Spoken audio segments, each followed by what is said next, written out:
பார்க்க இருக்கக்கூடிய பாடம் அளவீடு மற்றும் மதிப்பீட்டின் அடிப்படைகள், அதாவது basics of assessment and evaluation.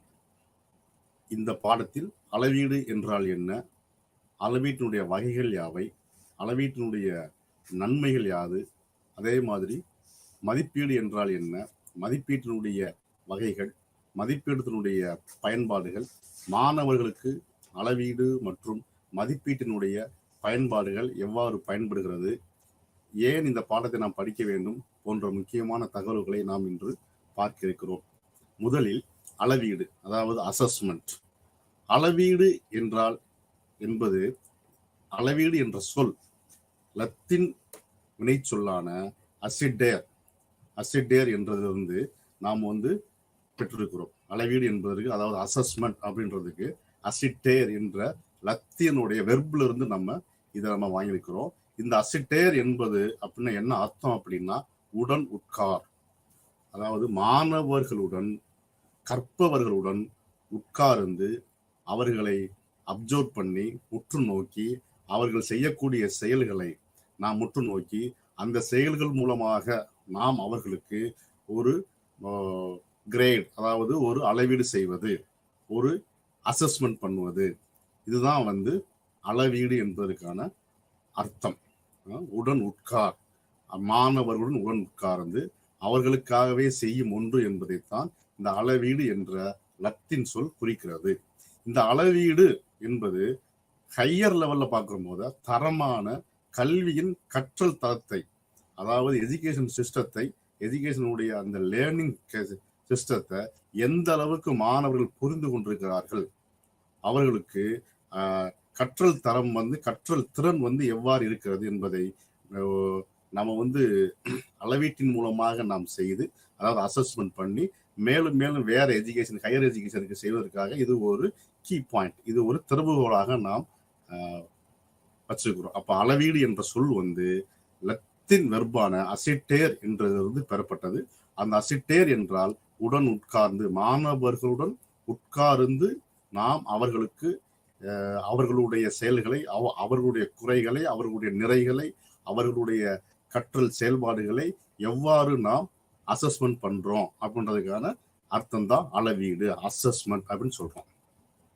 இந்த அளவீட்டுல ஆசிரியர் மற்றும் மாணவர் இருவருக்குமே அளவீடு ரொம்ப முக்கியமான ஒன்றாக பார்க்கப்படுகிறது. ஏன்னா மாணவர்கள் ஆசிரியர்களையும் டீச்சர்ஸையும் அளவீடு செய்யறாங்க, அசஸ்மெண்ட் பண்றாங்க. இந்த வாத்தியார் இந்த இந்த டிசிப்ளின்ல பெஸ்ட், இந்த டீச்சர் இந்த டிசிப்ளின்ல பெஸ்ட் அப்படின்ற மாதிரி. அப்ப ஆசிரியர்கள் அந்த மாதிரி இருக்காங்க. மாணவர்கள் ஆசிரியரையும், ஆசிரியர்கள் மாணவர்களையும் அளவீடு செய்வதனால், அசஸ் பண்றதுனால அளவீடு என்ற சொல், அளவீடு என்ற ஒரு எவாலுவேஷன் பேட்டர்ன், அதாவது ஒரு மதிப்பீடு பேட்டர்ன் ரொம்ப முக்கியமாக பார்க்கப்படுகிறது இந்த கற்றல் கற்பித்தல் செயல்பாடுகளில். இந்த அளவீடு என்பது என்ன சொல்றோம்னா, கற்றலை வளப்படுத்துகிறது. ஏனென்றால் நம்ம குறைந்த மதிப்பெண் வாங்கக்கூடிய மாணவர்களை எவ்வாறு நிறைய மதிப்பெண்கள் வாங்குவதற்கு நாம் பயன்படுத்த வேண்டும், மிக அதிகமான மதிப்பெண்கள் வாங்கக்கூடிய மாணவர்களை இன்னும் எக்ஸலன்ஸுக்கு எவ்வாறு கொண்டு செல்வது, ஆவரேஜாக மதிப்பெண் வாங்கக்கூடிய மாணவர்களை இன்னும் எவ்வாறு அதிக மதிப்பெண்கள் வாங்குவதற்கு நாம் வழிகாட்டுவது, இது மாதிரியான நம்ம டெக்னிக்கை, ஸ்ட்ராட்டஜியை ஃபாலோ பண்றதுக்கு இந்த அசஸ்மெண்ட், அளவீடு என்பது மிக முக்கியம். அதனால இது கற்றலை, மாணவர்களுடைய கற்றலை, ஆசிரியருடைய கற்றல் கற்பித்தலை அந்த அசஸ்மெண்ட் என்பது வளப்படுத்துகிறது என்றுதான் சொல்லணும். அப்ப மாணவர்களின் ஊக்கத்தை மேம்படுத்துகிறது. மாணவர்களுடைய இந்த அளவீடானது மாணவர்களுடைய ஊக்கத்தை, அவர்களுடைய மோட்டிவேஷன், மாணவர்களுக்கு மோட்டிவேஷனாக இது பயன்படுகிறது. அதே நேரத்தில் இந்த அளவீடு பயன்படுத்தப்படும் முறைகள், உத்திகளை பற்றி நாம் சிந்திக்க வேண்டும். ஏன்னா எந்த மாதிரியான அசஸ்மெண்ட் நம்ம பண்ணணும், கிரேடிங் சிஸ்டமா, மார்க் பேஸ்டா, இல்ல ஓரலா குட், வெரி குட் அந்த மாதிரி சொல்லிட்டு போறதா, அப்ப உத்திகள். ஏன்னா எல்லா விதமான ஆக்டிவிட்டிஸுக்கும் அளவீடு இருக்கும், அசஸ்மெண்ட் இருக்கும். எந்த விதமான கற்றல் கற்பித்தல்ல எல்லா விதமான ஆக்டிவிட்டி, அதாவது ஸ்கொலாஸ்டிக், அதாவது கற்றல் சம்பந்தப்பட்டது, இணை செயல்பாடுகள், ஸ்போர்ட்ஸ் அண்ட் கேம்ஸ், இந்த மாதிரி எல்லா விஷயங்களுக்கும் முறைகள் வேறுபடும். ஒன்று வந்து கிரேடிங் சிஸ்டத்தில் வரும், இன்னொன்று வந்து மார்க் நம்பர் சிஸ்டத்தில் வரும், அதாவது இன்னொன்று வந்து நம்மளுடைய ஓரலாவே வந்துடும். அப்போ எந்த மாதிரியான உத்திகளை, அளவீட்டு உத்திகளை நாம் செய்ய வேண்டும், எந்த மாதிரியான அளவீட்டு உத்திகளை நாம் மாற்றங்கள் செய்ய வேண்டும் என்று இது மாணவர்களுக்கு மிக முக்கியமாக பயன்படுகிறது. இது அளவீடு ஆனது, அசஸ்மெண்ட். அடுத்து ஃப்ரீமேன் மற்றும் லூயிஸ் 1998 ஃப்ரீமேன் அண்ட் லூயிஸ் வந்து அளவீட்டுக்கு 5 முக்கிய நோக்கங்களை கண்டுபிடித்திருக்காங்க. அளவீட்டுக்கினுடைய நோக்கங்கள், அளவீடு எவ்வாறு இருக்க வேண்டும் என்பதற்கு ஃப்ரீமேன் அண்ட் லூயிஸ் கண்டுபிடிச்சிருக்காங்க. நம்பர் 1 வந்து தேர்வு செய்தல், டு செலக்ட். யாரை தேர்வு செய்வது, எவ்வாறு தேர்வு செய்வது, அவர்களுக்கு எவ்வாறான கற்றல் கொடுக்க வேண்டும், எந்த மாதிரியான மெத்தேடை நம்ம கொடுக்கணும், அந்த மெத்தேடில் அவங்க வந்து சரியா புரியலன்னா அது எப்படி நம்ம தேர்வு செய்ய வேண்டும், அந்த வேற மெத்தேடில் எப்படி வேற முறைகளை எவ்வாறு பயன்படுத்துவது என்பது மாதிரி ஃபர்ஸ்ட் வந்து தேர்வு செய்ய வேண்டும். அளவீட்டுடைய முக்கியமான விஷயங்களை வந்து தேர்வு செய்தல். தேர்வு செய்த பின்னாடி சான்றளித்தல். இவங்களை அளவீடு செய்யலாம். ஒரு செமஸ்டர் அப்படின்னா 3 மாதம். அப்போ 3 மாசத்துக்கு நம்ம ஒரு கலைத்திட்டத்தையோ ஒரு கரிக்குலம், அதே மாதிரி ஒரு ஸ்டாண்டர்டு, ஒரு ஸ்டூடெண்ட்டையோ நம்ம தேர்வு செய்து வைத்துக் கொள்ள வேண்டும். அந்த மாணவர்களுக்கு 3 மாசத்துக்கு நம்ம வந்து பாடம் நடத்தி முடிச்ச பின்னாடி அவங்கள நம்ம அளவீடு செய்யலாம், அசஸ்மெண்ட் பண்ணலாம் என்று நம்ம சர்டிஃபை பண்ணணும். ஃபர்ஸ்ட் செலக்ட், நெக்ஸ்ட் வந்து சான்றளித்தல், செலக்ட்.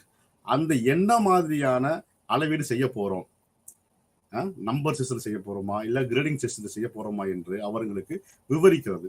அதான் வந்து டு டிஸ்கிரைப். அதுக்கப்புறம் கற்றலுக்கு உதவுதல், டிஸ்கிரைப் பண்ண பின்னாடி லேர்னிங், அதாவது எய்டு, அந்த இது மூலமா வந்து கற்றலுக்கு எவ்வாறு உதவுவது, அதை டிஸ்கிரைப் பண்ணி அளவீடு பண்ண பின்னாடி எவ்வாறு அவங்க கம்மியா மார்க்கோ இன்னும் கொஞ்சம் இந்த மாதிரி ஒரு மாதிரியான பூவரோ எடுத்துட்டாங்கன்னா அவங்களுக்கு நம்ம உதவுறது. அதற்கப்புறம் கற்றலை எவ்வாறு மேம்படுத்துவது. இதுதான் வந்து அளவீட்டினுடைய 5 முக்கிய நோக்கங்களாக பார்க்கப்படுகிறது. நம்பர் 1 தேர்வு செய்தல், டு செலக்ட்.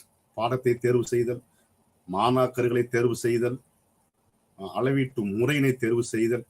இது எல்லாம் வந்து தேர்வு செய்தல் முதல் படிநிலை. 2ஆம் படிநிலை வந்து சர்டிஃபை பண்றது. இவர்களை தேர்வு செய்து முடித்தாகிவிட்டது, இவர்களுக்கு வந்து நெக்ஸ்ட் நம்ம என்ன மாதிரியான பாடத்தை நம்ம நடத்திருக்கிறோம் அதுல இருந்து நம்ம கேட்போம். இவங்க வந்து தே ஆர் வெரி என்னதுக்கு வெல் வெர்ஸ்டு இன் தி சப்ஜெக்ட். அப்ப சான்றளித்தல். 3ஆவது வந்து டு டிஸ்கிரைப், விவரிக்கணும். அதற்கப்புறம் கற்றலுக்கு உதவுதல், அதற்கப்புற கற்றலை மேம்படுத்துவது, to improve teaching learning process. இந்த 5 பாயிண்ட்களும் முக்கியம். அடுத்து அளவீட்டு நடைமுறைகளின் சில நன்மைகள். அளவிடுவதனால், அசஸ்மெண்ட் பண்ணுவதனால் மாணவர்களுக்கு ஏற்படக்கூடிய நன்மைகள் யாது? அளவீடு அசஸ்மெண்ட் பண்ணலாம். நம்பர் 1, மாணவர்கள் கற்றலின் அகலம் மற்றும் ஆழம், அதாவது லென்த் அண்ட் பிரெத் பற்றி தெரிஞ்சுக்கிறாங்க. நம்ம எவ்வளவு தூரம் நம்ம படிக்கணும், எவ்வளவு டெப்தா படிக்கணும், மேம்போக்காக படிக்காம நுனிப்புள் மேயாம நம்ம எவ்வாறு எந்த அளவுக்கு நம்ம வந்து புரிஞ்சு அண்டர்ஸ்டாண்ட் பண்ணி ஒரு கான்செப்டை படிக்கணும். அந்த மாதிரி எந்த மாதிரி கொஸ்டின் கேட்குறாங்க, எது எந்த மாதிரி பயன்படுகிறது, அப்ளிகேஷன் ஓரியன்டா கொஸ்டின் கேட்டால் எப்படி நம்ம வந்து ஆன்சர் பண்ணுவது, டிஸ்கிரைப் கேட்டால் எப்படி பண்ணுவது, அப்ஜெக்டிவ் டைப்ல கேட்டாங்கன்னா எப்படி பண்றது என்று மாணவர்கள் கற்றலினுடைய அந்த லென்த் அண்ட் பிரெத், நீளம், அகலம் மற்றும் மதிப்புமிக்க தரத்தை, அந்த கிரேடை வந்து எவ்வாறு நம்ம மேம்படுத்துவது என்பதை இந்த அளவீட்டின் மூலமாக புரிந்து கொள்கிறார்கள். அப்ப மாணவர்கள் கற்றலின் அகலம் மற்றும் ஆழம் பற்றிய மதிப்புமிக்க தரவை இந்த அளவீட்டு முறையானது வழங்குகிறது.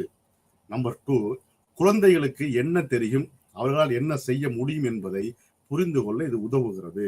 குழந்தைகள், மாணவர்களுக்கு என்ன தெரியும், என்னென்ன விஷயங்கள் தெரியும். ஃபர்ஸ்ட் நம்ம அளவீடு நம்ம அசஸ்மெண்ட் பண்ணிட்டோம்னா இவங்களுடைய பாசிட்டிவ் என்ன, இவங்களுடைய நெகட்டிவ் என்ன, பாசிட்டிவை எப்படி இன்னும் மேலும் மேலும் பாசிட்டிவ் ஆக்குவது, இன்னும் எக்ஸலன்ஸ் கொண்டுட்டு போறது, நெகட்டிவா எப்படி வந்து அவங்களுக்கு வந்து பாசிட்டிவா மாற்றுவது என்பதை இது அளவீடு செய்த பின்னாடிதான் நமக்கு தெரியும். அதன் மூலமாக என்ன செய்ய முடியும், அவர்களால் என்ன செய்ய முடியாது, அந்த செய்ய முடியாததை எவ்வாறு அவர்களை செய்ய வைப்பது, எந்த மாதிரியான டீச்சிங் மெத்தட்ஸ் நம்ம ஃபாலோ பண்ணுவது, இதுதான் வந்து குழந்தைகளுக்கு என்ன தெரியும், அவர்களால் என்ன செய்ய முடியும், என்ன செய்ய முடியாது என்பதை புரிந்து கொள்ள இது ஆசிரியர்களுக்கும் பயன்படுகிறது, பெற்றோர்களுக்கும் இந்த அளவீட்டு முறையானது பயன்படுகிறது.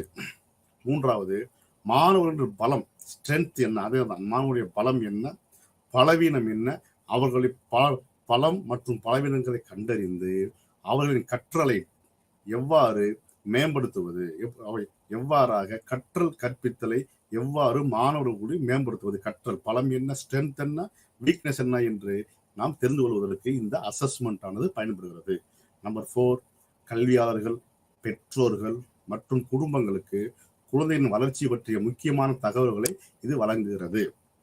ஏன்னா ஸ்டூடெண்ட்ஸை ஸ்கூல்ல விட்டுறாங்க, அப்ப ஃபேமிலியில உள்ள விஷயங்கள் பிள்ளைகளுக்கு தெரியாம போயிடும். ஸ்கூல்ல முடிஞ்ச உடனே இவங்க அங்க போறாங்க, வீட்டுக்கு போயிடுறாங்க. அப்ப இங்க நடக்கிற விஷயங்கள் அங்க போய் சொன்னா தான் தெரியும், சொல்லலாம் தெரியாது. அப்ப அசஸ்மெண்ட், அங்க உள்ளதை நம்ம இங்க சொல்றது, இங்க உள்ளது அங்க சொல்றது இது மாணவர்கள், ஆசிரியர்களுக்கும் பேரண்ட்ஸுக்கும் ஒரு இணைப்பு பாலமாக விளங்குகிறது. இது அசஸ்மெண்ட் ஆனது.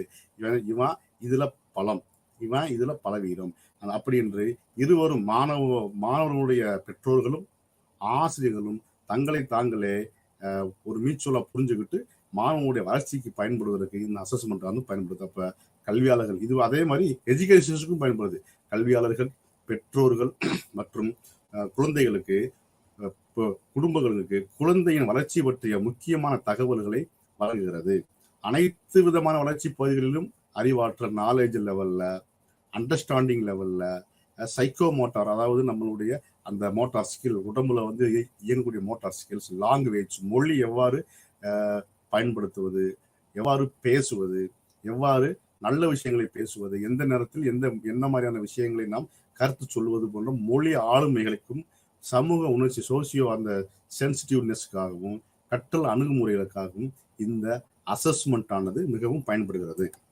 அடுத்து, கூடுதல் ஆதரவை வழங்குவதற்கான மாணவர்களின் தேவைகளை இது தீர்மானிக்கிறது. கூடுதல் ஆதரவை வழங்குவதற்கான இன்னும் மேலும் மேலும் நம்ம நல்லா படிச்சிட்டோம், இன்னும் எக்ஸ்ட்ரா நம்ம படிக்கணும் அப்படின்றதுக்காக நல்ல மதிப்பெண் வாங்கினாலும் இன்னும் நல்ல மதிப்பெண்கள் சென்டம் வாங்குவதற்கு இந்த அசஸ்மெண்ட் ஆனது நமக்கு மாணவர்களுக்கு பயன்படுகிறது.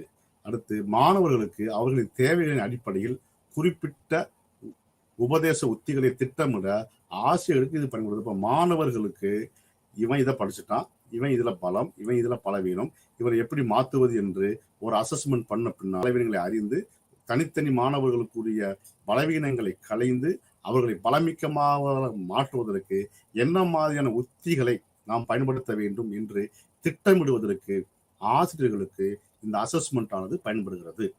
அடுத்து, கற்றல் விளைவுகளை மேம்படுத்தவும் கற்றலை மேம்படுத்தவும் இது முக்கியமான பங்களிக்கிறது. கற்றலை மேம்படுத்தணும், கற்றல் விளைவுகளை, அதாவது எஃபெக்ட் ஆஃப் லேர்னிங் இன்னும் மேலும் மேலும் மேம்படுத்தவும் இந்த அசஸ்மெண்ட் ஆன அளவீடானது பயன்படுகிறது. ஒரு திட்டத்தில் உள்ள பலம் மற்றும் பலவீனங்களை அடையாளம் காண இந்த அளவீடானது பயன்படுகிறது. கற்றல் கற்பித்தல் செயல்முறையை மாற்றி அமைக்கவும், பலமாக இருக்கக்கூடிய செயல்களை நாம் அவ்வாறே தொடரவும், பலவீனமாக இருக்கக்கூடிய அந்த கற்றல் கற்பித்தல் செயல்முறைகளை மாற்றி அமைக்கவும், கற்றல் அணுகுமுறைகளை மேம்படுத்தி கற்றல் அணுகுமுறை மாற்றியமைத்து அதை மேம்படுத்தி அதன் மூலமாக மாணவர்களுக்கும் அதன் மூலமாக ஆசிரியர்களுக்கும் இந்த அளவீடானது பயன்படுகிறது. அடுத்து, பெற்றோர்கள், ஆசிரியர்கள் மற்றும் கல்வியாளர்கள் தங்கள் குழந்தைகளுக்கு ஆதரவாக ஒத்துழைப்பை வழங்குவதற்கு, ஏன்னா அவங்களுக்கு இன்னும் மேலும் மேலும் அவங்களுக்கு ஹெல்ப் பண்ணுவதற்காக, உதவுவதற்காக இந்த அளவீடானது பயன்படுகிறது. இதுதான் இந்த 10 பாயிண்ட் ரொம்ப முக்கியம். மாணவர்களுடைய அளவீட்டு நடைமுறையில் சில நன்மைகள், இந்த 10 பாயிண்ட். அடுத்து நம்ம பார்க்கறது எவாலுவேஷன், மதிப்பீடு. கல்வித்துறையில் மதிப்பீடு என்ற கருத்து ஒப்பீட்டளவில் புதியது. சரிங்களா? இப்போ நம்ம எஜுகேஷன் டிபார்ட்மெண்ட்ல பார்த்தோம்னா ஒப்பீடு செய்யற அளவுக்கு இது ஒரு புதுமையானது. ஒப்பீடு என்றால் மற்ற மாணவர்களுடன் இன்னொரு மாணவனை நாம் ஒப்பீடு செய்து பார்ப்பது என்பது ஒரு புதியான விஷயம். இப்ப மதிப்பீடு என்பது அளவீடுகளை பயன்படுத்தி, அந்த அளவீடுகளை, ஒவ்வொரு விதமான அளவீடுகள் இருக்கும், அந்த அளவீடுகளை பயன்படுத்தி அதிலிருந்து நம்ம பெறப்பட்ட அந்த டேட்டா, தரவுகள் மூலமாக அதை பகுப்பாய்வு செய்து அனாலிசிஸ் பண்ணி அதை டிஸ்கிரைப் பண்ணி மற்ற மாணவர்களுடன் ஒப்பிட்டு எவ்வளவு தூரம் அவர்கள் முன்னோக்கி இருக்கிறாருங்க.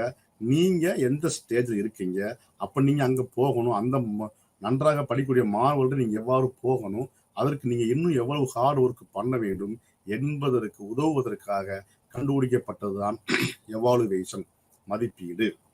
அப்ப மதிப்பீடு என்பது அளவீடுகளை பயன்படுத்தி பெறப்பட்ட தரவை பகுப்பாய்வு செய்து, அந்த பெறப்பட்ட பகுப்பாய்வு செய்யப்பட்ட தரவை விளக்கி மற்ற மாணவர்களுடன் ஒப்பிட்டு எவ்வளவு தூரம் அந்த மாணவர்கள் முன்னேறியுள்ளனர், அவர்களின் மதிப்பெண் என்ன, அவர்கள் எவ்வாறு உழைத்தார்கள், எவ்வளவு கஷ்டப்பட்டு படித்தாங்க, அப்ப அந்த முன்னேற்றம் எப்படி உனக்கு சாத்தியமாகும் என்பதை இந்த மாணவர்களுக்கு நாம் புரிய வைப்பதற்காக கல்வித்துறையில் வந்ததுதான் இவாலுவேஷன் சிஸ்டம், மதிப்பீட்டு சிஸ்டம். சரி, இந்த மதிப்பீட்டினுடைய வகைகள் பார்த்தோம்னா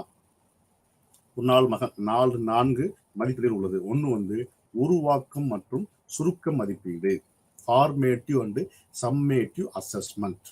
இரண்டாவது முறையான மற்றும் முறைசாரா மதிப்பீடு, ஃபார்மல் அண்ட் இன்ஃபார்மல் அசஸ்மெண்ட்.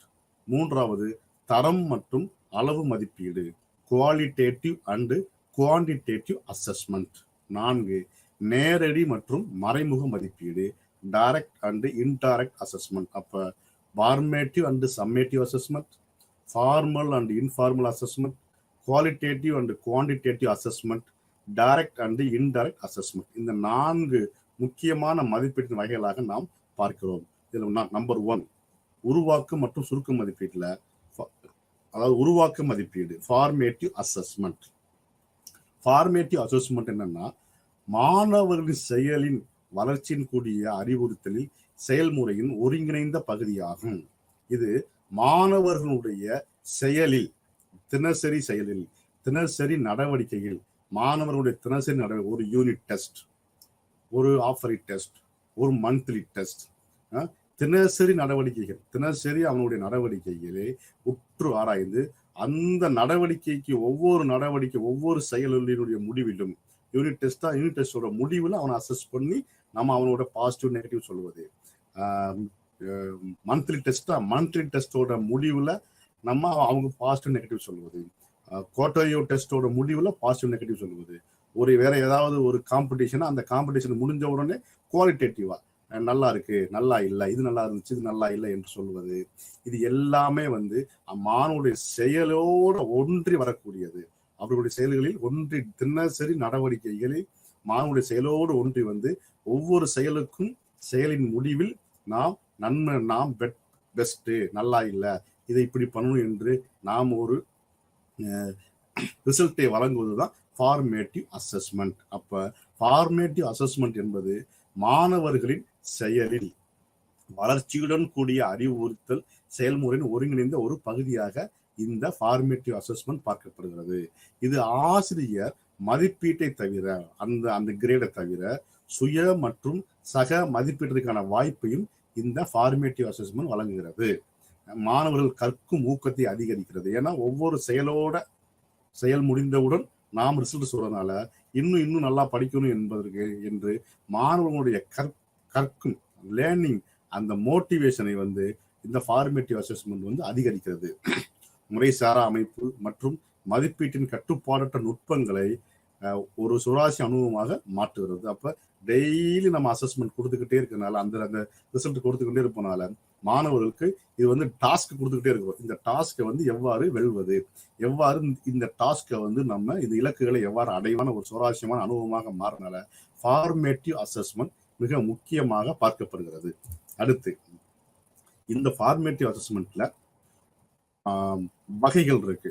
என்னென்ன வகைகள் அப்படின்னா, டீச்சர் அப்சர்வேஷன், ஆசிரியருடைய அவதானிப்புகள், டீச்சரோட அப்சர்வேஷன், எப்படி எந்த மாதிரியாக நம்ம அப்சர்வ் பண்ணி ஆசிரியர் அவர்களுக்கு மாணவர்களை எவ்வாறாக டீச்சர்ஸ் உற்று நோக்கி அவர்களுக்கு எவ்வாறு செயலின் முடிவில் ஒவ்வொரு ஆக்ஷனுக்கு முடிவில் எவ்வாறு அவங்க பாசிட்டிவ் நெகட்டிவ் சொல்றாங்க, எவ்வாறு இம்ப்ரூவ் பண்றாங்க என்று பார்த்துக்கொள்வதற்கு பயன்படுது. அப்ப ஃபார்மேட்டிவ் வகைகள் number 1 teacher observations. Number 2 student record. மாணவனே ரெக்கார்டு வச்சிருப்பான். அதை நம்ம டெய்லி நீங்க இந்த வேலையை செஞ்சீங்களா, செய்யலையா, ஏன் செய்யல, செய்வதற்கு என்ன முயற்சி எடுத்தீங்க அப்படின்ட்டு ஸ்டூடெண்டோட ரெக்கார்டு வச்சிருப்பாங்க. அது ஒரு விதமான ஃபார்மேட்டிவ் அசஸ்மெண்டோட டைப். அடுத்து கொஸ்டினிங் ஸ்ட்ராட்டஜிஸ், கேள்வி கேட்கும் உத்திகள். ஆசிரியர் மாணவர்களிடம் கேள்வி கேட்டு கேட்டு அந்த கேள்வியின் மூலமாக வரக்கூடிய பதில்களை வைத்து அந்த மாணவர்களுக்கு நாம் அசஸ்மெண்ட் பண்ணுவது, மதிப்பீடு செய்வது, எவ்வாறு இவனுக்கு இன்னும் எதை வளர்க்க வேண்டும் அப்படின்னு மதிப்பீடு செய்வது. அப்ப கேள்வி கேட்கும் உத்திகள். அடுத்து செல்ஃப் அண்ட் பியர் அசஸ்மெண்ட்ஸ், மாணவரே தன்னைத்தானே சுயமாக மதிப்பீடு செய்து கொள்வது. மற்றும் சக மாணவர்களுடைய மதிப்பீடு, நம்மளை பற்றி சக மாணவர்கள் என்ன சொல்கிறார்கள் என்று அந்த மாணவன் புரிந்து கொள்வது. அப்ப செல்ஃப் மற்றும் பியர் அசஸ்மெண்ட், சுய மற்றும் சக மதிப்பீடுகள். அடுத்து போர்ட்போலியோ கொடுத்துருப்பாங்க. ஒவ்வொரு போர்ட்போலியோக்கள் மூலமாக இது ஒவ்வொரு ஏரியா பிரிச்சு விட்டு இந்த ஏரியாவில் நீங்க எப்படி பெஸ்டா இருக்கீங்க, எப்படி இன்னும் பெஸ்ட் ஆக்கணும் அப்படின்ட்டு ஒரு கிளாஸ்ல லீடர் இருப்பாங்க. அந்த லீடருக்கு கூடிய தகுதி இருக்கா, ஒரு கிளாஸ்ல வேற ஏதாவது பண்றாரா, அப்ப அந்த போர்ட்போலியோஸ் மூலமாக பண்ணுவது. அடுத்து அனலிட்டிக்கல் ரெக்கார்ட்ஸ், அதாவது நிகழ்வுகள் பதிவுகள். நம்ம ஒவ்வொரு செயலுடைய பதிவின் மூலமாக நம்ம ரெக்கார்ட் மூலமா வச்சு அதன் மூலமாக நம்ம மதிப்பீடு செய்வது. அடுத்து செக்லிஸ்ட், அதான் செக்லிஸ்ட். இதுல எப்படி என்ன, நீங்க எத்தனை மணிக்கு எந்திரிக்கிறீங்க, எத்தனை மணிக்கு ஸ்கூலுக்கு கிளம்புறீங்க, எத்தனை மணிக்கு படிக்க ஆரம்பிக்கிறீங்க, எத்தனை மணிக்கு டெஸ்ட் எழுத வரீங்க, எப்போ ரீச் ஆகுறீங்க, அந்த மாதிரி ஒரு செக்லிஸ்ட் வச்சுக்கிட்டு, yes no time limit checklist வச்சுக்கிட்டு அதன் மூலமாக மாணவர்களுடைய கற்றலை, மாணவருடைய நடத்தைகளை மேம்படுத்துவதற்கு இந்த ஃபார்மேட்டிவ் அசஸ்மெண்ட் பயன்படுது. அடுத்து நோட்ஸ், குறிப்புகள் மூலமாக, குவிஸ் அதாவது வினாடி வினாக்கள் மற்றும் கட்டுரைகள் மூலமாக நம்ம மாணவர்களுடைய கற்றலை, மாணவருடைய நடத்தைகளை, மாணவருடைய வளர்ச்சியை மேம்படுத்துவதற்கு இந்த ஃபார்மேட்டிவ் அசஸ்மெண்ட் பயன்படுகிறது. அப்ப ஃபார்மேட்டிவ் அசஸ்மெண்ட் என்னன்னு பார்த்தோம். ஃபார்மேட்டிவ் அசஸ்மெண்ட் மாணவர்களுடன் சேர்ந்து ஆசிரியர் இருந்து மாணவர்களுடைய ஒவ்வொரு செயலிலும், தினசரி நடவடிக்கைகளிலும், ஒவ்வொரு மணி நேர நடவடிக்கையிலும் நாம் அவர்களுக்கு நன்மை தீமைகளை சொல்லி தீமைகளை நன்மையாக மாற்றி மாணவர்களுக்கு மேலும் மேலும் கற்றலின் மூலம் கற்பித்தலின் அவசியத்தில் அவங்களுக்கு கொடுத்து அதை நம்ம இம்ப்ரூவ் பண்ணுவதற்கு பயன்படுவதுதான் ஃபார்மேட்டிவ் அசஸ்மெண்ட். அந்த ஃபார்மேஷன் வகையில் என்னன்னா, டீச்சரோட அப்சர்வேஷன் இருக்கும், ஸ்டூடெண்டோட ரெக்கார்டு இருக்கும், கொஸ்டினிங் ஸ்ட்ராட்டஜி, கொஸ்டின் மூவ் கேட்டு அதன் மூலமாக பண்ண வேண்டியது இருக்கும், செல்ஃப் அண்ட் பியர் அசஸ்மெண்ட் இருக்கும், போர்ட்போலியோஸ் கொடுத்துருப்பாங்க. அடுத்து நிகழ்வுகள் பதிவுகள், analytical records, checklist, notes, quiz and SAS. இதன் மூலமாக நாம் ஒரு மாணவனுடைய அசஸ்மெண்ட், அதாவது அவங்களுடைய ஃபார்மேட்டிவ் உருவாக்க மதிப்பீடுகளை நாம் தெரிந்து கொள்ளலாம். அடுத்து சுருக்க மதிப்பீடுன்னு சொல்லுவாங்க, சம்மேட்டிவ் அசஸ்மெண்ட், சுருக்க மதிப்பீடு. இந்த சுருக்க மதிப்பீடு என்ன அப்படின்னா, கற்றலின் படிப்பின் முடிவில் நடத்தப்படும் சுருக்க மதிப்பீடுகள். இது எங்க அது மாதிரி தினசரி நடவடிக்கைகளை நாம் மதிப்பீடு செய்வது ஃபார்மேட்டிவ். ஒரு ஆண்டோட இறுதி பாடத்திட்டத்தில் இறுதியில் நடக்கக்கூடிய தேர்வுகளை, அனுவல் எக்ஸாம், முழு ஆண்டு தேர்வு, அதன் பின்னாடி நம்ம ரிசல்ட் கொடுக்கறது, ஒரு டோட்டலா ஒரு செயலோட முடிவில் தினசரி இல்லாமல் ஒரு செயலோட கம்ப்ளீட் என்டையர் ப்ராசஸ் முடிஞ்ச பின்னாடி அதனுடைய முடிவில் நாம் எவ்வாறு மாணவர்களுக்கு தேர்வுகளை, அதாவது ரிசல்ட்டை கொடுப்பது என்பதுதான் சம்மேட்டிவ் அசஸ்மெண்ட். அப்ப கற்றல் படிப்பின் முடிவில் நடத்தப்படும் சுருக்க மதிப்பீடுகள் மாணவர்கள் வேலையை மதிப்பிடுவது மிகவும் பாரம்பரியமான வழியாகும். இது இன்னைக்கு நேரத்தில் ரொம்ப பாரம்பரியமா ஒரு செயல் முடிந்தவுடன் அந்த செயலிற்குரிய மதிப்பீடுகளை ஆசிரியர்களாக நாம் என்ன பண்றோம் அப்படின்னா மாணவர்களுக்கு கொடுக்குறோம். அதுதான் சம்மேட்டிவ் அசஸ்மெண்ட். இதுக்கு நம்ம என்ன பண்ணிக்கிறோம் அப்படின்னா, அனுவல், ஒரு செமஸ்டர் முடிஞ்ச உடனே கொடுக்குறது, ஒரு பாடம் முடிஞ்ச உடனே கொடுக்குறது, ஒரு யூனிட் முடிஞ்ச உடனே அது அவ்வளவுதான், அதான் ஃபைனல் ரிசல்ட், அது முடிஞ்ச உடனே கொடுக்குறது. இந்த மாதிரியான விஷயங்களை நாம் கொடுத்து அதுக்கு நம்ம என்ன பண்ணிக்கணும்னா, ஒரு சில வாரங்கள், ஒரு சில மாதங்கள், ஒரு சில செமஸ்டர்ஸ், ஒரு வருஷம், ஏன்னா இது டிபெண்டிங் அப்பான் தி ஸ்டூடெண்ட்ஸோட அந்த கெப்பாசிட்டி. ஸோ அந்த கரிக்குலத்தில் நம்ம கல்வித்தில் நம்ம சொல்லக்கூடிய அந்த நிகழ்வுகள், எப்போ டெஸ்ட் வைக்கணும், இது எல்லாம் முடிஞ்சு, அதாவது அந்த கம்ப்ளீட் ப்ராசஸ் முடிஞ்சவுடன் நம்ம வச்சு அவங்களுக்கு ஒரு கிரேட் ஃபைனல் ரிசல்ட் கொடுக்கறது தான் சம்மேட்டிவ் அசஸ்மெண்ட். இதுல முறையான மற்றும் முறை சாரா மதிப்பீடு. இதுல அடுத்து என்ன பார்க்கணும் அப்படின்னா, ஃபார்மல் அண்டு இன்ஃபார்மல் அசஸ்மெண்ட் அப்படின்னு என்னன்னா, ஃபர்ஸ்ட் ஃபார்மல்னா முறையான மதிப்பீடுகளின் தரவுகள், நம்ம டேட்டா வந்து கரெக்டா வாங்கி முறையான மதிப்பீடு வச்சு அந்த தரப்படுத்தப்பட்ட ஸ்டாண்டர்டைஸ் படுத்தப்பட்ட ஒரு நடவடிக்கையிலிருந்து அந்த அவங்களுடைய டெஸ்டோட முடிவுகளை நாம ஆதரிக்க பயன்படுகிறது. இது கணித ரீதியாக நம்ம ஃபார்மல் அசஸ்மெண்ட் என்ன அப்படின்னா, அவங்களுக்கு ஒரு ஸ்டாண்டர்டான ஒரு டெஸ்ட் வைக்கிறோம். அந்த ஸ்டாண்டர்டான கொஸ்டினை வந்து எக்ஸ்பர்ட் இருந்து வாங்கி அந்த கொஸ்டினை மாணவர்கள் அந்த கேள்வித்தாளை கொடுத்து அவர்களுக்கு ஒரு சோதனை டெஸ்ட் நடத்தி அந்த டெஸ்டின் மூலமாக நம்ம நம்பர்ல இவ்வளவு 100க்கு இவ்வளவு மார்க், 80 மார்க், 100க்கு 60 மார்க் அப்படின்னு நம்ம ஒரு மேத்தமெட்டிக்கல் ரீதியாக ஒரு விஷயங்களை வாங்குவது. மேத்தமெட்டிக்கல் ரீதியாக நம்ம வந்து சில மதிப்பீடுகளை வாங்கி மாணவர்களுக்கு தெரிவிப்பதான் வந்து முறையான ஃபார்மல் அசஸ்மெண்ட் சொல்றாங்க. இன்ஃபார்மல் அசஸ்மெண்ட் என்னன்னா, இது வந்து ஒரு முறைசாரா மதிப்பீடுகள் சொல்லுவாங்க. இன்ஃபார்மல் அப்படின்னா முறைசாரா மதிப்பீடுகள். எல்லா விதமான மதிப்பீடுகளுக்கும் எல்லா விதமான செயல்களுக்கும் நம்ம மேத்தமெட்டிக்கல் நம்பர் மூலம் வாங்க முடியாது. 100க்கு இவ்வளவு. உதாரணத்துக்கு பேச்சு போட்டியில் நம்ம வாங்க முடியாது. இவர் நல்லா பேசினார், நல்லா பேசல. அதே மாதிரி ஸ்போர்ட்ஸ் அண்ட் கேம்ஸ்ல இவர் நல்லா வந்து விளையாண்டார், நல்லா விளையாடல. இவர் வந்து ஒரு கலை நிகழ்ச்சியில இவர் நல்லா பாடினார், நல்லா பாடல. ஒரு நடன போட்டியில் இவர் நல்லா ஆடினாரு, இன்னும் நல்லா ஆடணும். இங்கெல்லாம் வந்து நீங்க மேத்தமெட்டிக்ஸை பயன்படுத்த முடியாது. அப்ப இது வந்து இன்ஃபார்மல் அசஸ்மெண்ட். ஃபார்மல் அசஸ்மெண்ட்னா நம்பர்ல வச்சு ஒரு மார்க் போடுவது. 100க்கு இவ்வளவு, 50க்கு இவ்வளவு, 10க்கு இவ்வளவு என்று நம்பர் வச்சு மார்க் போடுறது. ஆனா இன்ஃபார்மல் அசஸ்மெண்ட்ல நம்ம மார்க் போட முடியாது. அப்போ ஒரு மொழி ஆசிரியரோ, ஒரு விளையாட்டு ஆசிரியரோ, ஒரு நடன ஆசிரியரோ, ஒரு பாடல் ஆசிரியரோ என்ன பண்ண முடியும் அப்படின்னா, அவங்களுடைய லெவலுக்கு தகுந்த மாதிரி அவங்க இன்ஃபார்மல் இருக்கு அப்படின்னு பயன்படுத்துறதா வந்து இன்ஃபார்மல் அசஸ்மெண்ட். இதுதான். அப்போ ஃபார்மல் என்றால் கணிதத்தின் மூலமாக நம்ம நம்பர் வாங்குவோம், அதாவது மேத்தமெட்டிக்கல் நம்பர்ஸ் நம்ம வாங்குவது, இவ்வளவு. இன்ஃபார்மல்னா அது மாதிரி கிடையாது. ரைட். அடுத்து அளவு மதிப்பீடு, குவான்டிடேட்டிவ் அசஸ்மெண்ட். குவான்டிடேட்டிவ் அசஸ்மெண்ட்னா அளவு முறைகளை பயன்படுத்தி ஒரு விதமான அளவு முறைகளை, எந்த மாதிரி அளவு, அதாவது குவான்டிடேட்டிவ்னா எண்ணக்கூடிய ஒண்ணு, நம்பர் நியூமரிக்கலா வரக்கூடிய ஒண்ணு. இது வந்து எவ்வளவுக்கு எத்தனை மணி நேரத்துல எவ்வளவு வார்த்தைகளை சொன்னாரு, 10 செகண்ட்ல எவ்வளவு டிஸ்டன்ஸ் ஓடினாரு, 1 மணி நேரத்துல எவ்வளவு கொஸ்டின் எடுத்தாரு, எவ்வளவு மார்க் வாங்கினாரு, ஒரு குவான்டிடேட்டிவா ஒரு அளவா நம்ம ஒரு ஸ்கேல் வச்சுக்கிட்டு அதுல நம்ம அசஸ்மெண்ட் பண்றது. அப்ப அளவு மதிப்பீடு என்பது அளவு முறைகளை பயன்படுத்தி அதனை பகுப்பாய்வு செய்து நம்ம டேட்டாவை சேகரிக்கிறது, தரவை சேகரிக்க உதவுகிறது. எண்ணியல் மதிப்பெண்கள் அல்லது மதிப்பீடுகள் மீது அதிக நம்பிக்கை உள்ளது. இது தரப்படுத்தப்பட்ட அமைப்பின் அடிப்படையில் ஒரு கருவியை பயன்படுத்துவதன் மூலம் பெறப்பட்ட மதிப்புகளை பயன்படுத்தப்படுகிறது. இதுதான். அப்ப அளவு மதிப்பீடு என்பது என்ன சொல்றோம், குவான்டிடேட்டிவ் அசஸ்மெண்ட்னா நியூமரிக்கலா நம்ம அவங்களுக்கு ஒரு மதிப்பீடு செய்வது. நியூமரிக்கலா மதிப்பீடு செய்வது.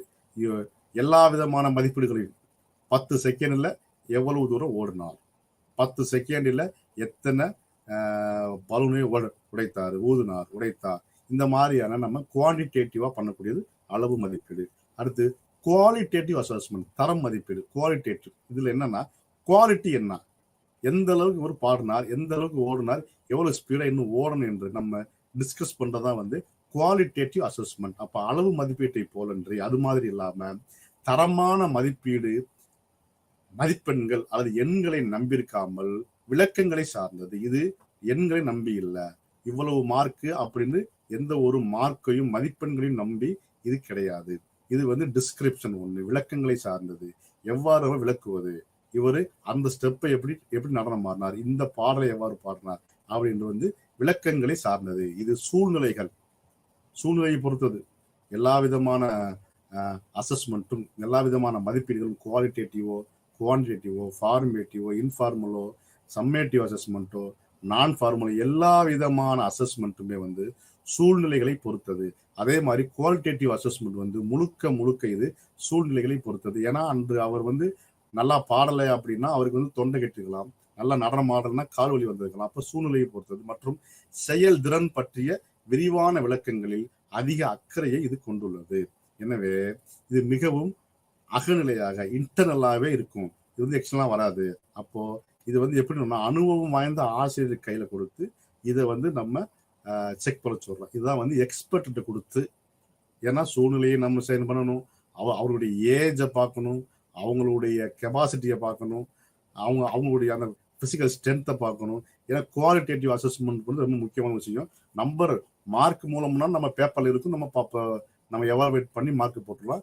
இது வந்து அப்சர்வேஷன்ல பண்ணக்கூடிய ஒண்ணு. அப்போ இது இது இது யார் பண்ணும்னா அந்த சம்பந்தப்பட்ட ஃபீல்டுல எக்ஸ்பர்ட்டா இருக்கிறவர், அனுபவம் வாய்ந்தவர் தான் வந்து இதை பண்ணுவாங்க. அப்போ குவாலிட்டேட்டிவ் அசஸ்மெண்ட். அப்போ சமூக உணர்ச்சி, மனப்பான்மை மற்றும் தார்மீக நெறிமுறை மாணவர்களின் ஆளுமைகளை சார்ந்த ஒரு விஷயமாக இந்த குவாலிட்டேட்டிவ் அசஸ்மெண்ட் பார்க்கப்படுகிறது.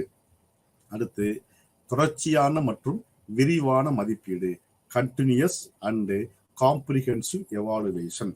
முன்னாடி வந்து என்ன சொன்னோம் அப்படின்னா கண்டினியூவா வந்து எவாலுவேஷன் கிடையாது. டைரக்டா வந்து காலாண்டு, அரையாண்டு, முழு ஆண்டு மதிப்பீடு இப்படிதான் இருந்தது. நம்ம நாட்டுல மதிப்பீடுகள் எவ்வாறு வடிவமைப்பு என்பதை மறு வடிவமைப்பதற்கான, ஏன்னா கண்டினியூவா 1 இயர் படிச்சது அவனை நம்ம வந்து கேள்வி கேட்க முடியாது.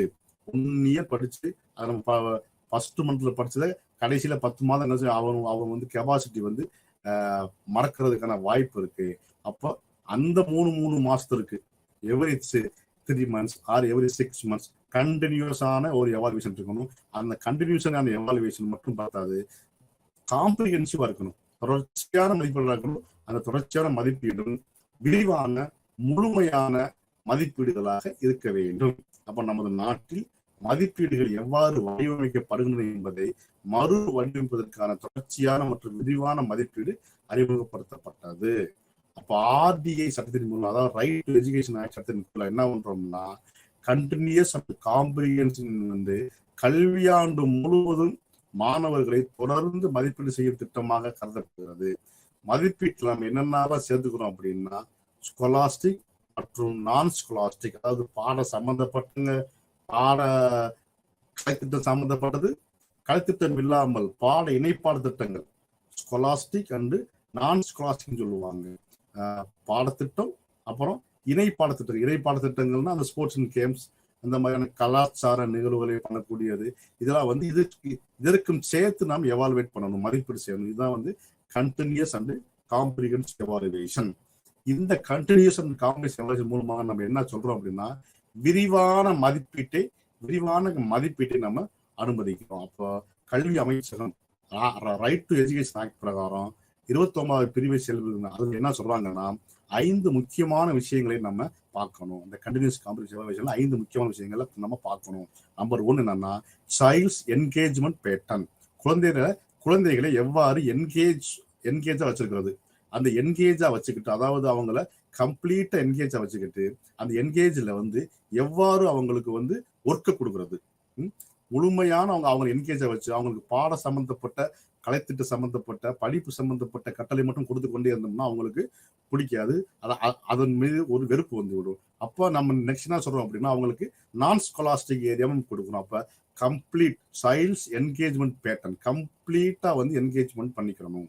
Number 2 general observations. அதற்கு பிரகாரம் ஒரு பொதுவான ஒரு மதிப்பீடு செய்ய வேண்டும். எவ்வாறு பொதுவான மதிப்பீடு செய்து அந்த பொதுவான மதிப்பீட்டுல யார் எந்தெந்த மாணவர், எந்தெந்த குழந்தைகள் எந்தெந்த விஷயங்களில் அவர்கள் பெஸ்டா இருக்காங்க அப்படின்ற ஒரு குரூப் வச்சுக்கிறோம். அந்த குரூப்பின் மூலமாக சக மாணவர்களுக்கு அந்த பெஸ்டா உள்ளவங்க சக மாணவர்களுக்கு டீச் பண்ணுவது. அப்ப child engagement pattern number 1. Number 2 general observation. அந்த general observation observations during group work.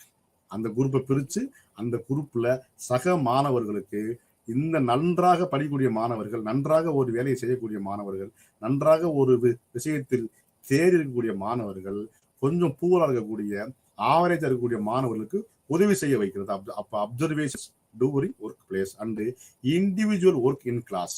மாணவர்கள் அவர்களுடைய வேலைகளை அவர்களாகவே தாங்களாகவே கற்றுக்கொள்ள வேண்டும். எல்லா வேலைகளையும் படிப்பதிலிருந்து, பாடம் எடுத்துவதிலிருந்து, அவங்க அவங்க அவங்களுடைய பைகளை அவர்களுடைய பைகளை வந்து எடுத்து வைக்கிறதுல இருந்து சின்ன வயசுலேருந்து சைல்டு ஹுட்ல இருந்து அவங்களுடைய வேலைகளை அவர்களே செய்வதற்கு நாம் பழக்கப்படுத்த வேண்டும். அப்ப இண்டிவிஜுவல் ஒர்க் இன் கிளாஸ். அடுத்து சைல்ட்ஸ் ரிட்டன் ஒர்க், அவர்களுடைய குழந்தைகளுடைய எழுதுதல் வேலை, எழுத்து வேலை, எழுதுதல் திறன், அவங்களாவே எழுதுதல் திறனை நாம் வளர்க்க வேண்டும். அடுத்து அனாலிட்டிக்கல் ரெக்கார்ட், அந்த நிகழ்வுகளை நம்ம அவங்க வந்து ஒரு டைரி மாதிரி எழுதுறது, அதான் அனாலிட்டிக்கல் ரெக்கார்ட். தினசரி நிகழ்வுகளை அவங்க ரெக்கார்ட் பண்ணுவது. அப்போ இந்த கண்டினியூஸ் அண்ட் காம்ப்ரிஹென்சிவ் எவாலுவேஷன்ல மிக முக்கியமான 5 பிரிவு, 5 ஏரியா வந்து நம்மளுடைய ஆர்டி ஆக்ட் 29 என்ன நம்ம சொல்றாங்க அப்படின்னா ஆலோசனையில நம்பர் 1 சைல்ட்ஸ் என்கேஜ்மெண்ட் பேட்டர்ன், குழந்தைகளை என்கேஜ் முறை பண்ணி வச்சுக்கணும், குழந்தைகளை நம்ம அவங்கள என்கேஜா வச்சுக்கிறது. அடுத்து general observations during group work and individual work in class, குழந்தைகளோட ரிட்டன் ஒர்க், அடுத்து அனாலிட்டிக்கல் ரெக்கார்ட். இது முக்கியமான விஷயங்கள். அடுத்து டயக்னோஸ்டிக் எவாலுவேஷன் அப்படின்னு சொல்றோம். குறையறி மதிப்பீடு. குறையறி மதிப்பீடுன்னா என்ன சொல்றோம்னா, மாணவர்களுடைய குறைகளை நாம் எவ்வாறு அறிவது, அந்த மாணவர்களுடைய குறைனா டயக்னோஸ்டிக்னா அந்த குறைகளை நாம் எவ்வாறு அறிந்து அந்த குறையின் மூலமாக நாம் அவர்களை எவ்வாறு மேம்படுத்துவது, திறனை வளர்ப்பது என்பதற்கு பயன்படுவதுதான் டயக்னோஸ்டிக் எவாலுவேஷன். இப்போ உதாரணத்துக்கு ஒரு மாணவர்களுடைய குறையை நாம் அறிந்து கொள்ள வேண்டும் அப்படி என்றால் நம்ம முதல்ல நம்ம வந்து பார்க்கக்கூடிய விஷயங்கள் வந்து ஒரு சோதனை, ஒரு ப்ரீ டெஸ்ட், அதாவது முன் சோதனை. ஒரு பாடத்தில் ஒரு ப்ரீ டெஸ்ட் ஒன்று வைக்கிறோம், ஒரு முன் சோதனை ஒன்று வைக்கிறோம். அந்த முன் சோதனை மூலமாக நாம் அவர்களுடைய குறைகளை நாம் பார்த்துடலாம். எவ்வளவுக்கு எவ்வளவு மார்க் வாங்குறாங்க, இந்த யூனிட்ல இவங்க எவ்வளவு கம்மியா வாங்குறாங்க. அப்ப நம்ம ஆசிரியர்களாகிய நாம் எவ்வாறு இந்த குறைகளை களைந்து என்ன மாதிரியான முறைகளை டீச்சிங் மெத்தடை பயன்படுத்தி நாம் இந்த குறைகளை களைந்து எவ்வாறு மாணவர்களுக்கு மேலும் மேலும் திறனை வளர்ப்பது அந்த பாடத்தில் என்பதை நாம் அப்ப குறையறி சோதனை மூலமாக கண்டறிந்து அவர்களை நிறைய மதிப்பெண்கள், நிறைய நாலேஜை வளர்ப்பதற்கு என்ன பண்ண வேண்டும், திறனை வளர்ப்பதற்கு என்ன பண்ண வேண்டும் என்பதுதான் டயக்னோஸ்டிக் எவாலுவேஷன் நோக்கம். அப்ப குறையறி மதிப்பீடு என்பது மாணவர்கள் எதிர்கொள்ளக்கூடிய பலவீனங்கள், ஒரு பாடத்துல மாணவர்கள் எதிர்கொள்ளக்கூடிய பலவீனங்கள். அவனுக்கு நீங்க அந்த பேசிக்லயே அவனுக்கு வந்து ஒரு மேத்தமெட்டிக்ஸ்னா பேசிக் நம்பர் சிஸ்டத்துலயே அவனுக்கு பிரச்சனை இருந்துச்சுன்னா அதை விடுத்து நீங்க மேலும் மேலும் அவங்களுக்கு வந்து நம்ம வேற ஒர்க்கை கொடுத்து மேலும் அவங்களுக்கு இன்னும் இப்போ அடுத்த கிளாஸ்ல கொடுத்துக்கிட்டே இருந்தோம்னா அவனுக்கு ஒன்றும் புரியாது. அப்ப சிரமங்களை எவ்வாறு நாம் சிரமம் இல்லாமல் கற்பதற்கு பயன்படுத்த வேண்டும், இதுதான் குறையறி சோதனை. அப்போ ஒரு மாணவருக்கு என்ன தெரியும், என்ன தெரியாது, அது தெரியாதவற்றுக்கு உத்திகளை எவ்வாறு மாற்றி அமைப்பது, அந்த மாற்றி அமைக்கக்கூடிய உத்திகளை எவ்வாறு திட்டமிட்டு நடத்துவது, இதுக்கு குறையறி சோதனை பயன்படுகிறது. அப்ப பாடம் நடத்துவதற்கு முன்பு, அதாவது பாடநெறிக்கு முன்பும் ப்ரீ டெஸ்ட், பின்பும் போஸ்ட் டெஸ்ட், முன்னும் பின்னும் மாணவர்களுக்கு ஒரே மாதிரியான முன் மற்றும் பின் சோதனைகள் வழங்கப்படுகிறது. இந்த முறையானது ஆசிரியர்களும் மாணவர்களும் தங்கள் கற்றல் முன்னேற்றத்தை முன் மற்றும் பிந்தைய சோதனை முடிவுகளை ஒப்பிடுவதன் மூலம் பட்டியலிட்டு நாம் திறனை வளர்த்துக் கொள்ளலாம் என்பதை. அப்ப முன்னாடி ஒரு சோதனை, முன் சோதனை ப்ரீ டெஸ்ட்ல வச்சுட்டு அதுல வரக்கூடிய மதிப்பெண்களை வைத்து நம்ம வேற மெத்தடை பயன்படுத்தி டீச் பண்ணி அதே கொஸ்டினை வச்சு போஸ்ட் டெஸ்ட் ஒன்று வச்சு பின் சோதனை ஒன்றை வச்சு அதனுக்கும் அந்த ப்ரீ டெஸ்ட்டுக்கும் போஸ்ட் டெஸ்டும் கூடிய மார்க்கை வச்சு நம்ம எப்படி படிக்க வேண்டும் என்று மாணவர்களுக்கும் புரிகிறது. அப்ப இந்த மாணவர்களுக்கு இவ்வாறு தான் பாடம் நடத்த வேண்டும் அப்படின்னு சொல்லி ஆசிரியர்களுக்கும் இந்த குறையறி சோதனையானது பயன்படுகிறது, டயக்னோஸ்டிக் எவாலுவேஷன் பயன்படுகிறது. அப்ப இதுல இந்த குறையறி சோதனையில முக்கியமான விஷயம் என்னன்னா,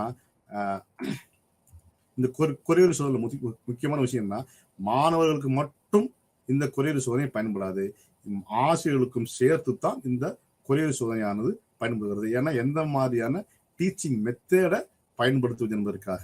அடுத்து கற்றலுக்கும் மதிப்பீட்டுக்குமான உறவு, relationship between learning and assessment, இது இரண்டுக்குமான உறவு என்ன, relationship between learning and assessment, கற்றலுக்கும் கற்ற பின்பானுடைய மதிப்பீட்டிற்குமான உறவு என்ன அப்படின்னா, மாணவர்கள் என்ன எப்படி கற்றுக்கொள்கிறார்கள், மாணவர்கள் என்ன கற்றுக்கொள்கிறார்கள், மாணவர்கள் எப்படி கற்றுக்கொள்கிறார்கள் என்பதை, அவர்கள் எவ்வாறு மதிப்பிடுவார்கள் என்பதை பொறுத்துத்தான் மாணவர்களுடைய அசஸ்மெண்ட் இருக்கும் அப்படின்னு ஜான் விக்ஸ் 1999 சொல்றாரு. அப்ப மாணவர்கள் என்ன எப்படி கற்றுக்கொள்கிறார்கள் என்பதை, அவர்கள் எப்படி மதிப்பிடுவார்கள் என்று என்ன நினைக்கிறார்கள் என்பதை பொறுத்துத்தான் இந்த அசஸ்மெண்ட் ஆனது, இந்த கற்றல் மற்றும் அசஸ்மெண்ட் பயன்படுகிறது என்று சொல்கிறார்கள். அப்ப மதிப்பீடு, கற்பித்தல் மற்றும் கற்றல், மதிப்பீடு, கற்பித்தல், கற்றல். முதல்ல கற்பித்தல், கற்றல். சில நேரங்களில் சில பாடத்தை பொறுத்த வரைக்கும் முதலில் கற்றல் வரும், அப்புறம் கற்பித்தல். சில கடினமான பகுதிகளை ஃபர்ஸ்ட் கற்பித்தல் மற்றும் அதாவது டீச்சிங், லேர்னிங் அண்ட் எவாலுவேஷன். சில நேரங்களில் லேர்னிங், டீச்சிங் அண்ட் எவாலுவேஷன் வரும். இந்த மூன்றுக்கு முக்கியமான இடையான உறவு அதான் லேர்னிங் அண்ட் அசஸ்மெண்ட். அப்ப மதிப்பீடு என்பது கற்பித்தல், கற்றல் செயல்முறையின் ஒரு பகுதியாக, கற்றல் கற்பித்தனுடைய ஒரு செயல்முறையினுடைய ஒரு பகுதியாக, லேர்னிங் ப்ராசஸ்ல, டீச்சிங் லேர்னிங் ப்ராசஸ்ல ஒரு முக்கியமான பகுதியாக இந்த எவாலுவேஷன் ஆனது, அசஸ்மெண்ட் ஆனது இருக்கிறது. அதான் learning, teaching, learning and evaluation, இல்லைன்னா லேர்னிங், டீச்சிங் அண்ட் எவாலுவேஷன் சொல்றோம். இதுல கற்றலின் மதிப்பீடு, கற்றலின் மதிப்பீடு, கற்றலுக்கான மதிப்பீடு மற்றும் கற்றல் என மதிப்பீடு, அதாவது அசஸ்மெண்ட் ஆஃப் லேர்னிங் அப்படின்னா என்ன, assessment for learning and assessment as learning. கற்றலின் மதிப்பீடு, கற்றலுக்கான மதிப்பீடு மற்றும் கற்றல் மதிப்பீடு. Assessment of learning, assessment for learning and assessment as learning. இந்த கற்றலின் மதிப்பீடுனா, வகுப்பறையில் கற்றல் மதிப்பீடு பொதுவாக ஏதாவது ஒன்றின் முடிவில் செய்யப்படுகிறது. இதுதான் இந்த கற்றல் மதிப்பீடானது. எப்போ ஒரு கிளாஸ் ரூம்ல பயன்படுத்துறாங்க அப்படின்னா, ஏதாவது ஒரு செயல் முடிந்தவுடன், இப்போ ஒரு பாடம் முடிந்தவுடன், ஒரு யூனிட் முடிஞ்ச உடனே, ஒரு டாஸ்க் முடிஞ்ச உடனே, இல்லை ஒரு இம்பார்ட்டண்டான ஒரு வேலை முடிஞ்ச உடனே, இந்த மாதிரியான நேரங்கள்ல தான் இது பயன்படுது. ஒரு அழகு, ஒரு பாட நெறி, ஒரு தரம், கேள்விகளை உள்ளடக்கிய சோதனைகள் அல்லது தேர்வுகளின் வடிவத்தை பொறுத்துத்தான் இந்த கற்றலின் மதிப்பு, அதாவது assessment of learning. Assessment of லேர்னிங்னா இது ஒரு ஃபார்மேட்டிவ் எவாலுவேஷன். அந்த கிளாஸ் ரூம்ல ஒரு செயல் முடிந்தவுடன், ஒரு பாடம் முடிந்தவுடன், ஒரு நிலை முடிந்தவுடன், ஒரு நிரல் முடிந்தவுடன் ஆசிரியர் பயன்படுத்தக்கூடியதுதான் இந்த கற்றல் மதிப்பீடானது. அப்ப கற்றல் மதிப்பீட்டின் முக்கிய அம்சங்களாக நாம் என்ன பார்க்கலாம் அப்படின்னா, மாணவர்கள் கற்றல் சாதனைக்கான சான்றுகளை சேகரிக்கலாம். முடிஞ்ச உடனே இவங்க நல்லா படிச்சுட்டாங்கன்னு சொல்லிட்டு ஒரு சர்டிபிகேட் ஏதோ கொடுப்பாங்க. அப்ப மாணவர்கள் கற்றல் சாதனைக்கான சான்றுகளை கேட்கலாம்.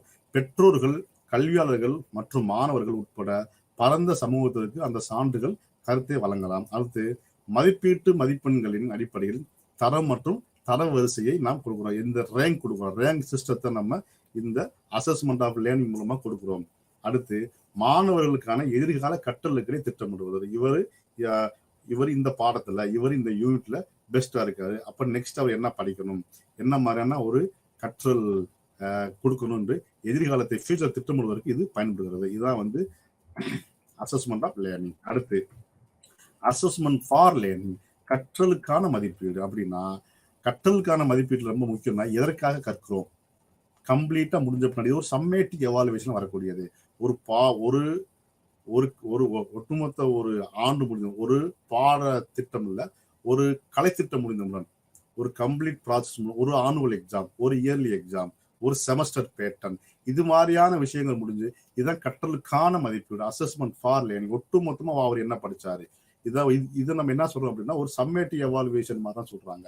அப்ப இந்த கற்றலுக்கான மதிப்பீட்டு முடிஞ்ச உடனே மாணவர்கள் பெறக்கூடிய முக்கியமான இம்பார்ட்டன்ட் பாயிண்ட்ஸ் என்ன அப்படின்னா, இது கல்வியில் மற்றும் இணைக்கல்வி அம்சங்கள், அறிவு மற்றும் திறன்களை உள்ளடக்கிய ஒரு விஷயமாக பார்க்கப்படுகிறது. இது சம்மேட்டிவ் எவாலுவேஷன், அது கற்றலுக்கான மதிப்பீடு. இது இணை கல்வி மட்டும் கிடையாது, அதோடு சேர்ந்து ஒரு இணைக்கல்வி, அறிவு, நாலேஜ் சம்பந்தப்பட்டது, ஒரு ஸ்கில் பேஸ்டு, இதெல்லாம் சேர்ந்துதான் ஒரு கொஸ்டின் பேப்பர் இருக்கும்னு சொல்லி இது நம்ம புரிஞ்சுக்கிறாங்க. மாணவர்களின் கற்றலை தூண்டுகிறது. அடுத்து இன்னும் எவ்வளவு படிக்கணும், ஏன்னா இந்த செமஸ்டர்ல நம்ம இப்படி படிச்சிட்டோம், நெக்ஸ்ட் செமஸ்டர்ல எப்படி படிக்கிறது மாணவர்களின் கற்றலை தூண்டுகிறது. சிறந்த மதிப்பெண்கள் அல்லது மதிப்பெண்களை அடைவதை விட அவர்கள் சிறப்பாக கற்க இந்த அசஸ்மெண்ட் ஃபார் லேர்னிங் வருது. ஏன்னா நல்ல மார்க் வாங்கிட்டோம் அப்படின்னு சொல்றதை விட இந்த மார்க்கை விட நம்ம என்ன படிச்சோம், எப்படி இன்னும் சிறப்பாக ஆழமா கற்க வேண்டும் என்பதற்காக இது பயன்படுகிறது. பாடத்தின் முடிவில் மட்டுமல்ல, அது சம்மேட்டிவ் எவாலுவேஷன்றது கம்ப்ளீட்டா ஒரு பாடத்தோட முடிவுல நடத்தக்கூடியது. இது அங்க பாடத்த முடிவு மட்டும் கிடையாது, சில நேரங்களில் பாடநெறி முழுவதும் பயனுள்ள கருத்துக்களை வழங்குகிறது. சில நேரங்களில் பாடநெறி டூரிங் ப்ராசஸ்லையும் கூட இந்த அசஸ்மெண்ட் ஃபார் லேர்னிங் பயன்படுத்துறாங்க. அனைத்து மாணவர்களும் மேம்படுத்த முடியும் என்ற நம்பிக்கையின் அடிப்படையில் இது அமைந்துள்ளது. எல்லா மாணவர்களுக்கும் இது இம்பார்ட்டன்ட். எல்லா மாணவர்களையும் மேம்படுத்துவதற்கு, இம்ப்ரூவ் பண்ணுவதற்கு இது அசஸ்மெண்ட் ஃபார் லேர்னிங் கற்றலுக்கான மதிப்பீடு பயன்படுகிறது. இது வழக்கமான வகுப்பறை நடைமுறைகளின் ஒரு பகுதியாக சுய மதிப்பீடு மற்றும் சக மாணவர்களின் மதிப்பீட்டை ஊக்குவிப்பதற்காகவும் இது பயன்படுகிறது. ஆசிரியர்கள் தங்கள் திறமையை அளவிட, ஏன்னா எந்த மாணவர்களுக்கு எவ்வாறு கற்பிக்க வேண்டும், எவ்வாறு கற்றல் கற்பித்தல் அந்த நிகழ்வை நடத்த வேண்டும் என்று ஆசிரியர்கள் தங்கள் திறமையை அளவிட இந்த கற்றலுக்கான மதிப்பீடு பயன்படுகிறது.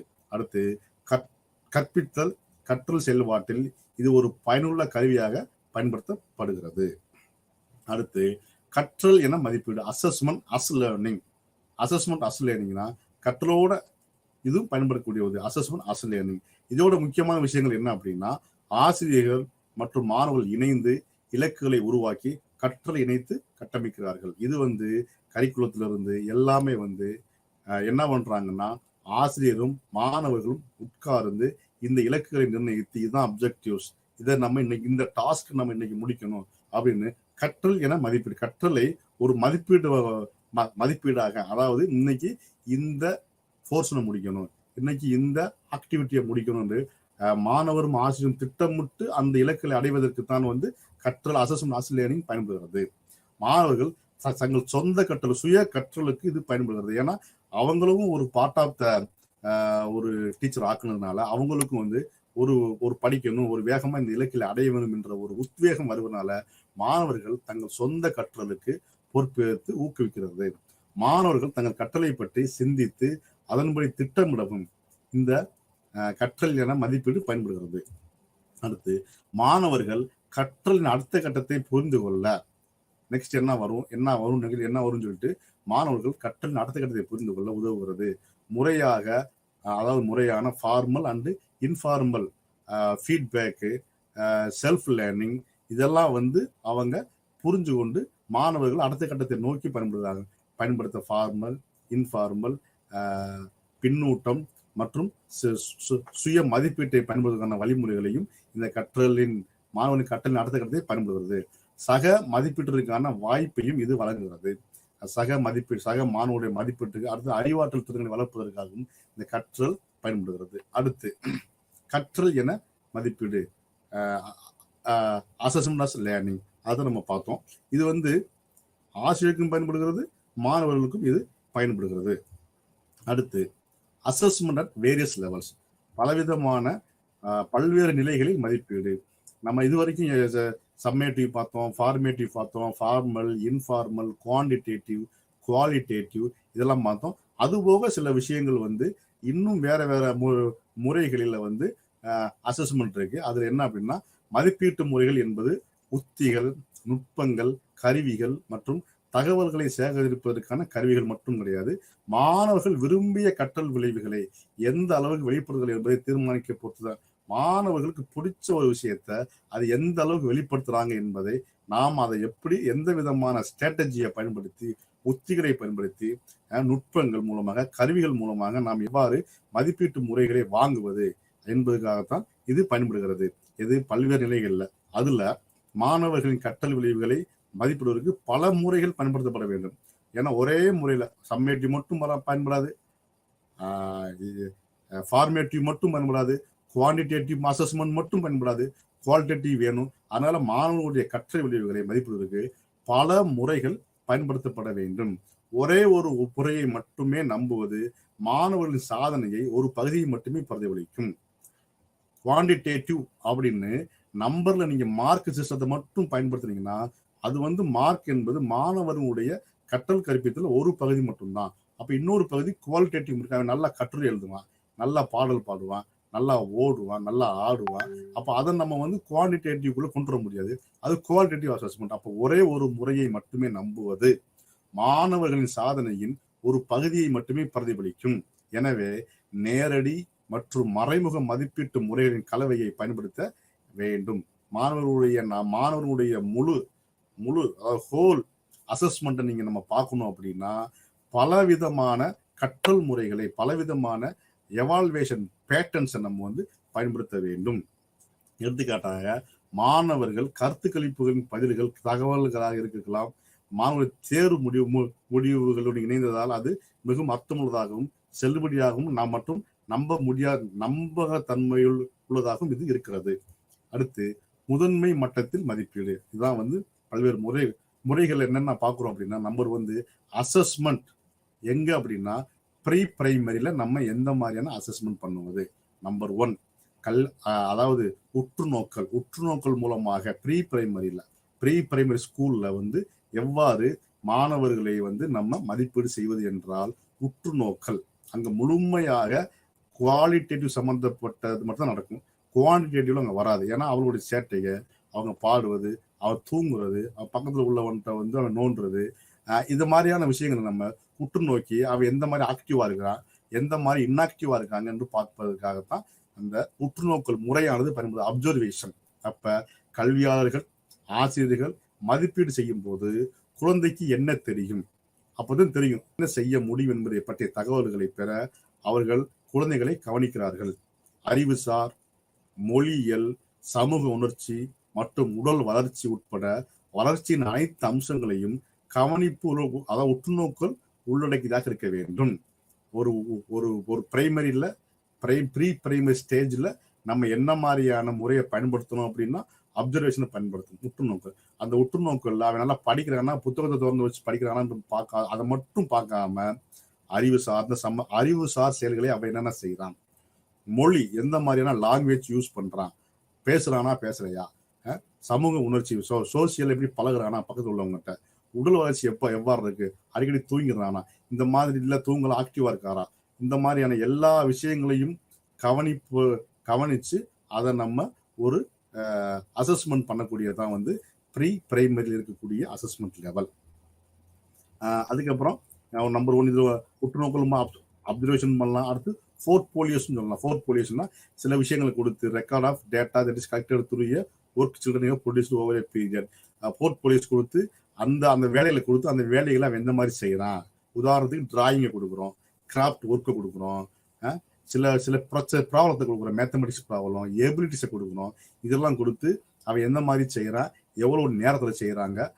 இதுக்காக நம்ம ஒரு போர்ட்போலியோ மூலமாகவும் நம்ம ப்ரீ பிரைமரியில பண்ணலாம். அதுக்கப்புறம் செக்லிஸ்ட் அண்ட் ரூப்ரிக்ஸ் செக்லிஸ்ட் கொடுக்குறோம்.